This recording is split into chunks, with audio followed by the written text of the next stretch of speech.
Jika ada orang yang memperkirakan pandemi COVID-19 akan berakhir sebelum Lebaran bertepatan tanggal 19 Mei 2020, mungkin saja terbukti.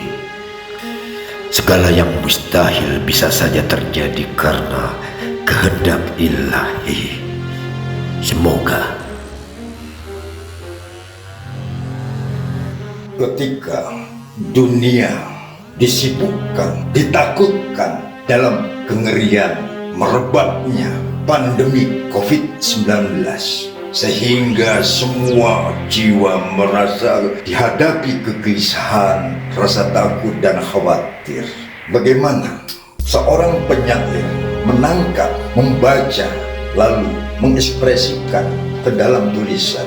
Di sini Anto Narasoma adalah seorang penyair dari Sumatera Selatan yang memang sudah malang melintang di dalam dunia penyairan, sehingga saya cukup tertarik untuk membacakan karyanya. Di sini Anto Narasoma akan berbicara tentang bagaimana dia menyikapi, bagaimana dia membaca dengan kepekaan mata batinnya. Dia mengekspresikan apa yang harus diperbuat. Penyair hanya punya senjata, yaitu kata-kata, sebuah rangkaian bahasa yang timbul dari hati nurani yang paling dalam. Baiklah, di sini saya akan bacakan karya Anto Narasoma berjudul Kaukah Gadis Berambut Api. Apakah kau kesatria dalam ketentaraannya ketika setitik virus telah menenggelamkan keberanian orang-orang dalam genggamannya?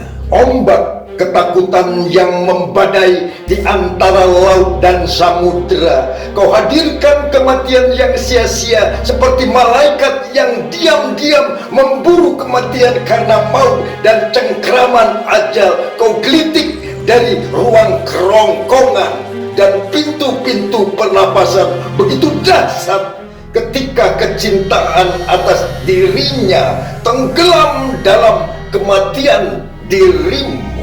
Lalu kau ajak ribuan virus sebagai tentara antara Grenoble, budaya, pegunungan dan energi metropolitan, semua mati di permukaan sungai Loire. Kau dibesarkan di antara daging dan kulit hewan yang menyekap ribuan kematian atas coronamu di Wuhan. Karantina yang tercatat setelah kota Gom tewas dalam gelutan virus itu. Kepada siapa kau munajatkan kematian-kematian yang mencekik pernafasan itu? Saat kubuka lembaran cerita yang menakutkan COVID-19, hanya serpian kecil menghapus namanya dari daftar iman seseorang COVID-19. Kaukah gadis mungil berambut api?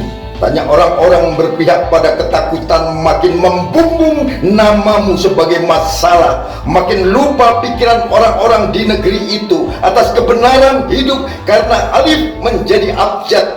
Ke-10 setelah ketakutan menghapusmu dari tatapan penuh cinta. Tirta Bening, 19 Maret 2020. Anto Narasoma, gadis mungil bertopi COVID.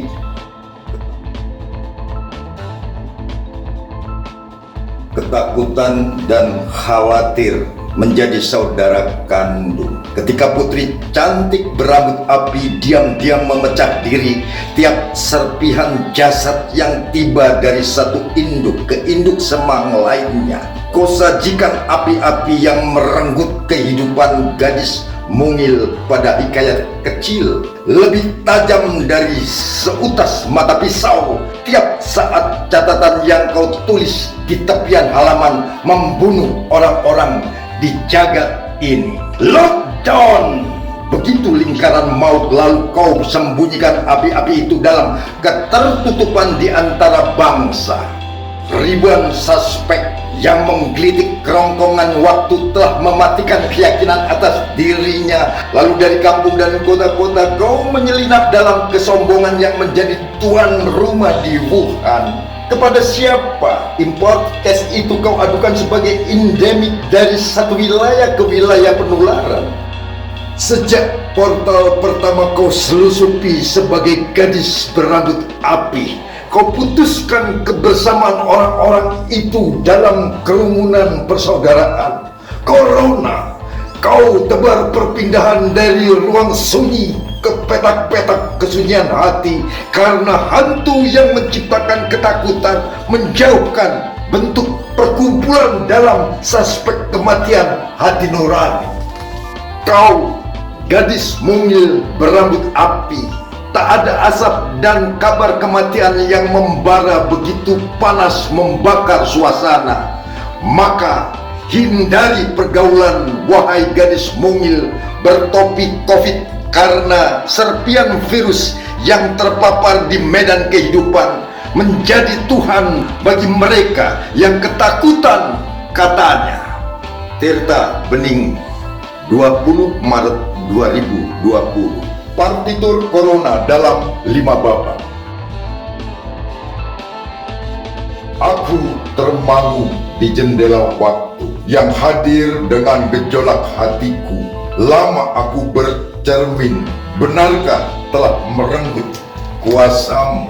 Sudah ku coba mencari ribuan langkah lewat pikiran dan timbunan ketakutan orang-orang, karena nama itu telah menutup keindahanmu sebagai fakta kuasa atas segala kuasanya. Pada kawasan Daegu, 37 nyawa orang-orang Korea Selatan berlari ke perangkap waktu penuh ketakutan. Lalu kau cium ribuan bunga yang diam-diam mencekik napasnya. Mampukah ketika jari jemari lentik gadis itu telah mencakar ruang kerongkonganmu yang sempit di ujung kematian itu, di areal penyebaran yang berwarna merah menakutkan, karantina yang kau ikat dari ujung hingga ke perpindahan virus-virus itu menjadi terganggu. Lalu pasien-pasien yang melapor menjadi pion dalam permainan catur tingkat dunia. Apakah petak-petak virus yang kerap mencekik itu menjadi Tuhan menakutkan? Telah kau catat sejumlah pasien yang diam dalam kata tak ada ciri lagi ketika Corona telah memeluk batang kerongkongan teramat mesra. Adakah cinta dan kematian itu memecah raga dalam pandemi ke Paris, Turki, Korea Selatan, dan Wuhan sebagai titik awal sebelum awal? Andaikan riuh rendah ketakutan yang membunuh pikiran, adakah cintanya meniupkan ingatan orang-orang untuk tidak menuhankanmu? Badai ketakutan dan kegelisahan pun menerjang perasaan seperti cahaya separuh bayang memisahkan sinarnya dari kobaran api Corona. Maka pecahlah kabar di antara serpian kaca itu. Dari sepersekian kecil dia menurunkan bibit yang tumbuh tanpa wujud, menewaskan iman-iman dalam penantian ajal. Mampukah isolasi waktu menenteramkan kobaran api di antara panasnya kabar itu? Belum setahun cerita itu menuturkan hari-hari dalam kekelaman perasaan. Ribuan peluru telah menembus tenggorokan dan ruang pernafasan. Lalu Corona acap kali mendekati takdir yang ditulisnya dalam sehelai kecemasan. Beribu orang pun seperti terpukau dari maut tanpa tanda-tanda, seperti hitungan nada yang sumbang pada kedalaman lagu-lagu kematian. Setiap partitur yang kau baca hanya irama kegelisahan di dada. Coba kau buka lembaran nada dalam Alkitab, maka kisah pilu dari ribuan fakta melakukan nyanyian kematian, sebab takdir dan kematian adalah virus-virus yang kau ciptakan sebelum kelahiran. Mengapa kau lupakan itu ketika Tuhanmu merangkul agar Corona terlunta-lunta sebagai gadis tua tanpa cahaya? Lihat, Wuhan Palis, angkara, dan negeri sejuta komentar telah mengurung diri dalam lingkaran pandemi yang dikarantina. Mampukah lagu-lagu ketakutan menangkal perpindahan virus tua ke rumah orang-orang yang meninggalkan sujud di kakinya? Tuangkan sekali lagi air itu ke mulut-mulut orang kehausan, karena teko-teko yang ditimbun virus kedengkian telah melupakan rasa haus di dalam masjid itu. Maka bernyanyilah sekali lagi, karena nada-nada sejati yang kau catat sebagai kecintaan atas Tuhanmu telah menggiring senandung lagumu ke arasinya yang kafah. Sebab gadis-gadis corona yang rindu ketakutan penduduk adalah sama denganmu. Maka buanglah ketakutan itu, karena dialah mematikan ketakutanmu atas partitur corona dalam 5 babak. Tirta Bening, 22 Maret 2020.